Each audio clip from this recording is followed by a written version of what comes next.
Saranda njohu 2 ngjarje, kjo është më tragjike, por më parë u shkelmua oficeri i policisë. 2 javë më parë u vra tjetri në derë të shtëpisë aty.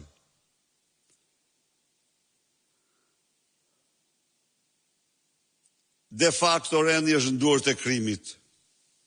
Dënoj me forcën më të madhe dhe një herë. Shpërngushtrim e familjes. Çdo shqiptar duhet shpërngushtrim e kësaj familje. I Birisa erdhi në Shqipëri për pushim.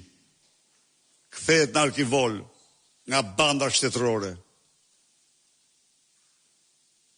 Faleminderit.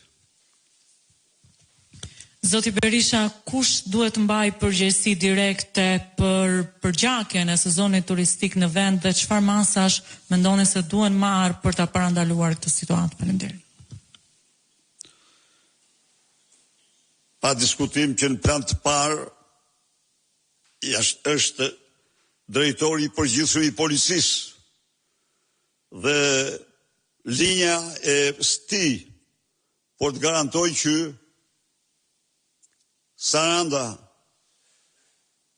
ka tentakulat edhe i gjithë bregu të Edi Ramës dhe drejtuesve tjerë të partisë krimit në parlament, në qeveri e kudo. Nuk ka diskutim që policia ka përgjegjësi absolute në këtë rast.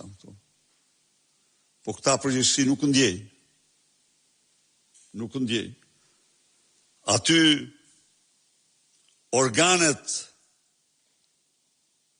e sigurisë në këto lokale janë të përbëra nga rrogtar shteti që sillen si bandit dhe spyesin për asgjë. Saranda, turizmi, si që tregojnë ky rast dhe rastet tjera, është kryesisht në duart e krimit dhe antiligjit. Çfarë pasojash mendon se sjell pikërisht të ngjarje që ju i denoncuat përgjakja e sezonit tek turizmi drejt për drejt në Shqipëri? Natyrisht, pasojat janë shumë negative. Pasojat janë një emër i keq për Shqipërinë si vendi ku vriten turistët. Nuk ka më keq se kaq.